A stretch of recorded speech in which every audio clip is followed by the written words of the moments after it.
오늘은 제자로 사는 사람이란 제목으로 한 해 말씀 전파하도록 하겠습니다. 오늘 본문의 말씀은 예수님께서 12제자를 택하시고 그들을 세우시고 그들을 복음의 증인으로 또한 보내시는 그런 장면을 우리가 보고 있습니다. 사실 이런 경우는 12제자에게만 해당하는 것이 아니죠. 오늘날 제자로 부름받은 우리들도 마찬가지입니다. 예수님의 뜻에 맞게 오늘 우리의 삶을 가꿔가는 것 또한 실천해 가는 것 참으로 중요하다 말할 수 있습니다. 여러분, 예수 그리스도로 말미암아 구원받은 모든 백성들이 주님의 뜻대로 살아가야 될 의무가 있습니다. 그것이 바로 주님의 뜻입니다. 그러므로 오늘 본문의 말씀은 그런 의미에서 우리에게 아주 좋은 교훈을 주고 있다고 볼 수 있습니다. 우리 본문 1, 2절 말씀을 다시 한번 읽어보겠습니다. 시작. 예수께서 12제자를 불러 모으사 모든 귀신을 제어하며 병을 고치는 능력과 권위를 주시고 하나님의 나라를 전파하며 앓는 자를 고치게 하려고 내보내시며 했어요.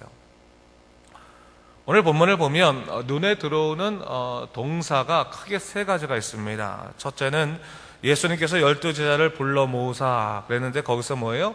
불러 모으다, 부르다, 모으다라고 하는 동사가 있고, 두 번째로는 모든 귀신을 제어하며 병을 고치는 능력과 권위를 주시고에 뭐가 있습니까? 주셨다, 주시고라는 말이 있고, 마지막으로 세 번째를 보면 2절 말씀 보니까 하나님 나라를 전파하며 앓는 자를 고치게 하시려고 어떻게 했다고요? 내보내시며 했어요. 보내시다, 내보내시다라는 그런 말이 있습니다. 이것이 주님의 제자를 택하시는 이유였다 볼 수 있습니다. 바로 부르시고 불러 모으시고 능력과 권위를 주시고 또한 당신의 사명을 위해서 보내시기 위해서 당신 제자를 택하셨다, 그것을 이야기하고 있는 것입니다. 오늘날 우리도 마찬가지입니다. 주님께서 우리를 십자가 구원의 은혜로 부르시고 우리에게 성령의 능력의 권세를 주시고 또 복음의 역사를 위해서 보내신다는 사실을 우리가 언제나 잊지 말아야 되는 겁니다. 이 세 가지를 잘 이해하는 것이 제자의 삶을 잘 살아가는 것입니다. 그렇다면 하나하나 좀 살펴보겠습니다. 첫째로 예수님께서는 당신의 제자들을 불러 모으셨습니다. 여러분, 제자들이 모였는데 어떻게 모였습니까? 왜 모였습니까? 본문을 보니까 예수님께서 12제자를 불러 모으셨다. 다시 말해서 예수님이 부르셨기 때문에 제자가 모인 것이다라고 성경이 얘기하고 있습니다. 여러분, 우리의 믿음의 출발은 사실 우리가 생각하고 결심해서 시작한 것처럼 생각이 되지만 사실 그렇지 않습니다. 주님께서 우리를 부르시지 않았다면 우리는 주님의 사람이 될 수 없는 것입니다. 오늘 주님께서 우리를 부르셨기 때문에 주님의 백성으로 살아갈 수 있게 된 것이고 구원의 은혜를 입게 된 것입니다. 그러기에 언제나 우리가 잊지 말아야 할 사실은 주님의 부르심이 있었기 때문에 내가 예수의 사람이 되었다라고 하는 그 부르심을 분명히 인식하는 것이 중요합니다. 그 부르심을 인식하는 것을 우리는 뭐라고 말하냐면 신학적인 용어로 소명을 인식했다라는 말을 합니다. 하나님이 나를 부르셨다, 하나님이 나를 이끄셨다는 것을 분명히 인식하는 것, 그 소명을 인식하는 것이 바로 믿음의 삶의 시작이다라는 것을 성경은 얘기하고 있는 겁니다. 여러분, 오늘 아침도 마찬가지예요. 우리가 이 자리에 있을 수 있는 것이 우리의 의지 때문이 아니라 성령께서 우리를 이 자리에 부르셨기 때문에 우리가 나올 수 있었다는 것을 믿으시 바랍니다. 하나님께서 여러분의 마음을 주장하시고 다스리신다라는 말이에요. 주장하시고 다스리신다. 사실 우리가 믿음 생활할 때 보면요, 사실 비본질적인 것에 우리 마음을 뺏길 때가 적지 않습니다. 그러나 여러분, 우리가 믿음 생활하게 되는 가장 근본적인 것은 내가 원하는 삶을 살기 위해서 믿음 생활하는 것이 아니라 주님이 원하시는 삶을 살기 위해서 내가 그 합당한 내 자신의 삶을 주님께 드린 것입니다. 내가 원하고 꿈꾸는 믿음 생활이 아니라 주님이 나에게 허락하신 그 믿음 생활을 통해서 내가 하나님 나라 가운데서 살아가게 되는 것이 오늘날 우리의 믿음 생활이라는 것을 잊지 말아야 되는 거예요. 하나님이 부르셨다고 하는 것이죠. 믿음의 삶은 철저히 내 삶이 예수님 중심으로 뒤바뀔 때 그 힘이 드러나는 것입니다. 예수님이 나를 불러주지 않았다면 사실 여러분 생각해 보세요. 우리가 세상에서 힘겨루기를 하지 않았겠습니까? 세상 사람과 아주 힘겨루기를 할 때인데 오늘 주님께서 우리를 불러주셔서 이제부터는 주님의 은혜로 주님의 섭리로 살아가게 되었습니다. 주님의 부르심, 그 소명에 응답하고 감사한 삶을 살게 되는 것, 이것이 바로 믿음의 제자들의 모습이라 볼 수 있는 것입니다. 여러분, 예수님의 제자들은요, 바로 이런 소명에 대한 바른 응답이 있어야 되는 거예요. 그렇기 때문에 예수님 만나기 전과 예수님 만난 후는 완벽하게 다른 삶을 좀 살 필요가 있는 거예요. 여러분 생각해 보세요. 우리 예수님을 만나기 전에는 내가 무엇을 할 것인가, 내가 어떻게 살 것인가가 가장 중요한 우리 인생의 주제였지만, 예수님 만난 다음에는 주님께서는 내게 어떠한 삶을 살기 원하십니까? 어떻게 내가 살아갈까요? 하는 그 삶의 주도권의 변화가 일어나지 않습니까? 기도할 때 하나님, 내가 이것을 원합니다, 들어주시옵소서, 이렇게 기도하기보다는 정말로 믿음이 깊어지면 깊어질수록 주님께서는 내게 무엇을 원하십니까? 내가 어떻게 살아가는 것이 주님의 뜻에 합당하게 살아가는 것입니까? 라고 기도하게 되지 않습니까? 그것이 바로 제자의 삶이라는 거예요. 제자의 삶은 예수께서 부르시고 예수께서 이루시는 것을 명확하게 인식하는 겁니다. 여러분, 그런데 여러분, 평생껏 우리가 교회를 다녀도 제자로 살지 않을 수 있어요. 제자로 살지 않는 사람은 뭡니까? 내가 주인이 되는 사람입니다. 주님의 제자가 아니라 내가 내 인생의 주인이 되어서 살아가게 되고, 예수님도 나의 종 삼아서 예수님이 나의 부족한 것을 이끄는 그냥 도우미 정도로 생각하며 살아가고 싶은 사람들은 제자의 삶을 살아가지 못합니다.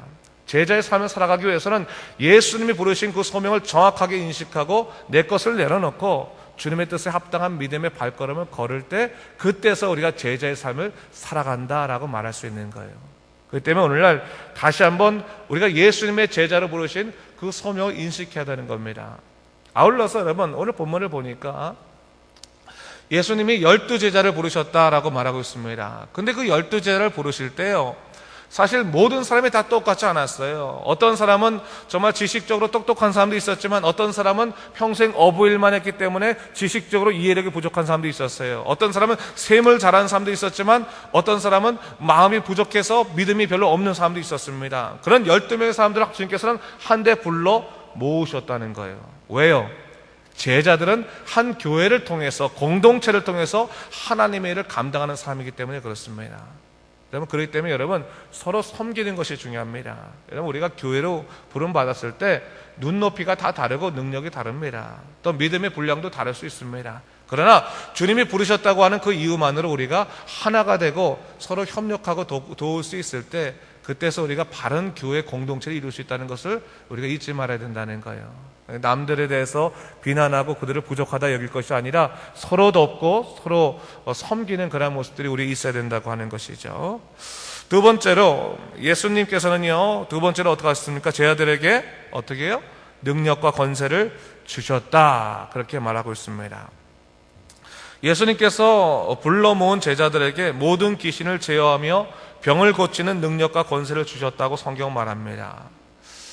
여러분, 주님의 소명에 응답하여 살아가는 사람, 주님의 곁으로 나아가는 사람들에게 주님께서는 뭐예요? 능력과 권세를 주신다라고 말하고 있어요.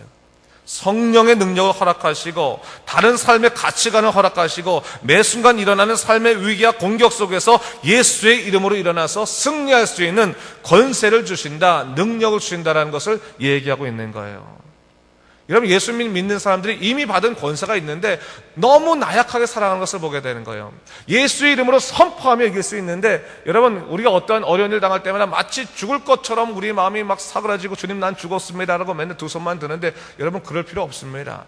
이미 받은 성령의 능력의 권세가 있는 거예요. 예수의 이름으로 선포하십시오. 예수의 이름으로 이길 수 있다고 믿으시고, 예수의 이름으로 나가시고, 예수의 이름으로 우리 죄를 제어하시고, 예수의 이름으로 나아가게 되었을 때 주님의 능력이 우리 안에서 온전해지는 것입니다. 그 모습이 우리 안에 있을 수 있는 거예요. 여러분, 영적 권세, 우리 성도들의 영적 권세가 있음을 우리가 잊지 말아야 되는 거예요. 성령이 여러분 우리 안에 내주하시면요, 언제나 우리를 이끄십니다. 이끄신다는 거 알아야 돼요.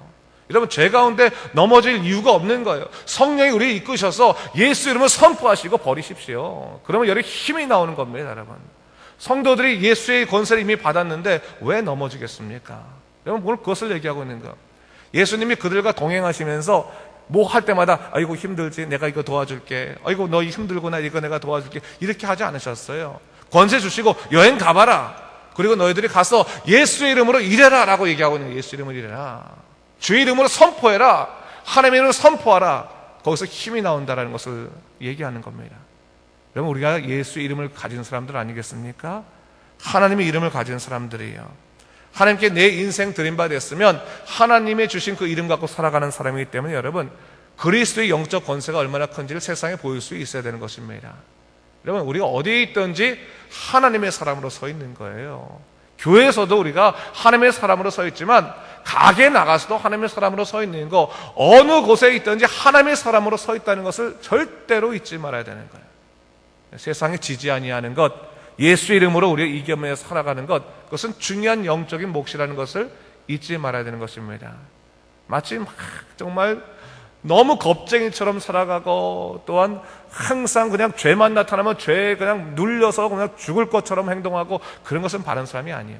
죄 앞에서 예수 이름을 선포하고 물리칠 수 있는 것이고요, 세상의 공격과 마음의 절망 앞에서 예수 이름을 선포하고 절망들을 깨트리고 소망의 하나님을 붙들 수 있어야 되는 것입니다.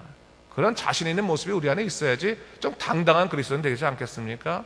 그건 당당한 그리스도인, 정말 이렇게 항상 과거의 상처에 매여서 난 상처 때문에 나 아무것도 못합니다 라고 말하지 마시고, 예수 이름으로 주님 일어나겠습니다, 내가 그 모든 것들 일어나고 주님 앞으로 전진하겠습니다, 성령이 함께 하시고 나를 인도하여 주시옵소서. 그래서 자신 있게 기도하고 나가면 하나님이 함께 하십니다. 겁내지 마십시오. 거기 있는 거예요.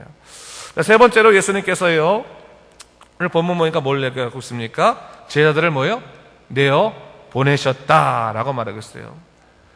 예수님께서 능력과 권세를 제자들에게 주셨습니다. 그리고 그 제자들이 그냥 예수님 곁에만 있는 것이 아니라 세상에 나가서 복음을 전파하고 병든 자를 고치게 하셨다라고 성경은 얘기하고 있습니다. 근데 오늘 본문을 보니까 그들이 예수님의 뜻대로 나아가 여행을 할 때, 나아가서 하나님의 뜻, 사명에 따라 나아갈 때 얘기하는 거, 이 본문에 보니까 뭐랍니까? 여행을 위해서 아무것도 준비하지 말라고 말하고 있어요. 아무것도 준비하지 말라. 또한 이 집에서 저 집으로 옮기지도 말고, 두보러 가지도 말고, 배낭이나 양식이나 돈 가지지 말고, 여기 갔던지 이따가 떠나고, 이런 식으로 얘기하라고 얘기하고 있어요. 누가 영접치 않거든 먼지를 떨어버리고 떠나라, 또 이런 말씀을 하고 있습니다. 여러분, 사명자의 삶에 대해서 얘기하고 있는 것이죠. 여러분, 사명자는 뭡니까? 세상에 너무 마음을 빼앗기지 말아야 한다는 것입니다. 예수님 마음에 품었다면 예수의 마음 품고 세상을 자신 있게 살아가고 성령의 뜻으로 복음의 뜻으로 살아가는 것이지, 세상에 너무 마음 뺏겨서 갈팡질팡하지 말라는 겁니다. 그럼 예수님 사람들이 한번 예수님 믿었으면 끝까지 예수의 뜻대로 살아가는 거지, 내가 예수 괜히 믿었어, 괜히 믿어가지고 손해만 보고 내가 안 믿을까, 그만 믿을까, 내가 교회 그만 다닌다 그러면 목사 찾아올 텐데 아이고 귀찮은데 큰일 났네, 그런 거 걱정하지 마시고 예수의 이름으로 내가 사명자로 살았다면 세상에 너무 마음 뺏기지 말라는 겁니다. 세상에 줄 수 있는 유익보다도 예수 그리스도께 우리가 줄 수 있는 유익은 비교되지 않은 성령의 능력이기 때문에, 여러분, 은혜라는 것은요, 값을 매길 수 없기 때문에 은혜인 거예요. 여러분, 값을 매길 수 있으면 은혜가 아닙니다. 값을 매길 수 없기 때문에 주님께서 우리에게 공짜로 주신 것이지, 값어치가 없기 때문에 공짜로 주신 것이 아니라는 거예요. 그 은혜를 세상의 것들과 바꾸려고 하는 것은 여러분 얼마나 미련한 행동인지 모릅니다. 여러분, 은혜 받은 자처럼 행동하십시오. 은혜 받은 자처럼 세상의 마음 뺏기지 마시고 나가서 복음 전파하는 삶이 되시고, 가난하고 고통받는 사람을 위로하는 위로자가 되시기 바랍니다. 여러분, 하나님의 사람으로 우리가 부름받지 않았습니까? 오늘 분명 본문에서 말하기를 우리를 불러 모으셨다고 했습니다. 모으시만 않았어요. 우리에게 능력 주셨습니다. 어떻게 보면 능력만 주신 것도 아니에요. 뭐예요? 다시 내보내셨습니다. 세상에 나가서 주님의 사람으로서, 사명자로서 제자의 역할 잘 감당하라고 세상에 내어보내신 것입니다. 하나님의 복을 누리셨다면 그 복을 자신 안에서만 가지려고 하지 마십시오. 여러분, 항상 제가 말하는 거지만 복을 자신 안에만 두려고 하면 하나님의 새로운 능력과 복은 또 들어오지 않습니다. 하나님의 주신 새 능력은 우리 안에 들어오지 않습니다. 하나님의 주신 능력은 항상 쓰여져야 되는 거예요. 세상에 나가 쓰여지고 복음을 전파하고 주님의 은혜를 알게 하고 가난하고 고통받는 사람들이 일어나게 하고, 그래서 그것이 쓰여지고 나면 하나님께서 새로운 능력으로 또 부어오셔서 우리로 하여금 하나님을 믿지 아니하면 안 되도록 항상 성령께서 견인하시고 능력으로 인도하신다는 것을 잊지 말아야 되는 거예요. 그렇기 때문에 여러분, 우리가 항상 하나님의 주신 능력의 통로로 살아가는 것이 중요합니다. 여러분, 오늘도 나아가셔서 사명자로 살아가시는데요, 잊지 마세요. 하나님의 주신 능력을 나는 어떻게 사용할 것인가? 하나님의 주신 복을 나는 오늘 어떻게 사용할 것인가, 그것을 마음 품고 나아가 사용하십시오. 하나님 주신 권세를 사용하십시오. 축복의 능력을 사용하십시오. 기도의 권세를 사용하십시오. 도움의 손길을 주십시오. 거기서부터 하나님의 놀라운 역사는 일어날 것이며, 하나님께서 또한 우리에게 새 힘을 주셔서 우리하고 예수 믿는 사람들의 삶이 어떠한 삶인지를 분명히 보여주실 것입니다. 여러분, 저는 그렇게 생각해요. 세상에 가장 기분 좋고 놀라운 일이 뭐겠습니까? 자기가 뒤바뀌는 거 보는 거 아니겠습니까?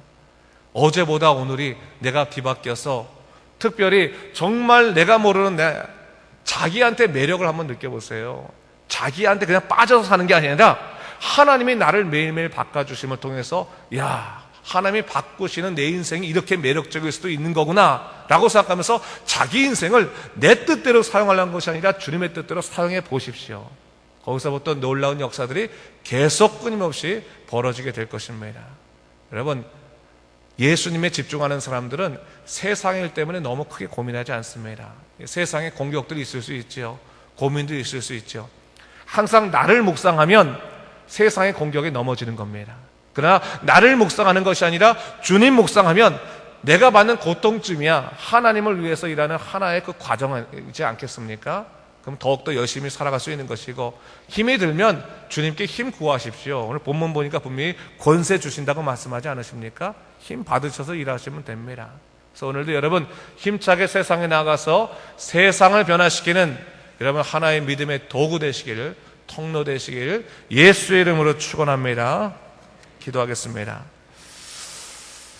주님 감사합니다. 이 아침에 다시 한번 우리가 주의 말씀을 바라보며 하나님의 뜻을 생각해 보게 됩니다.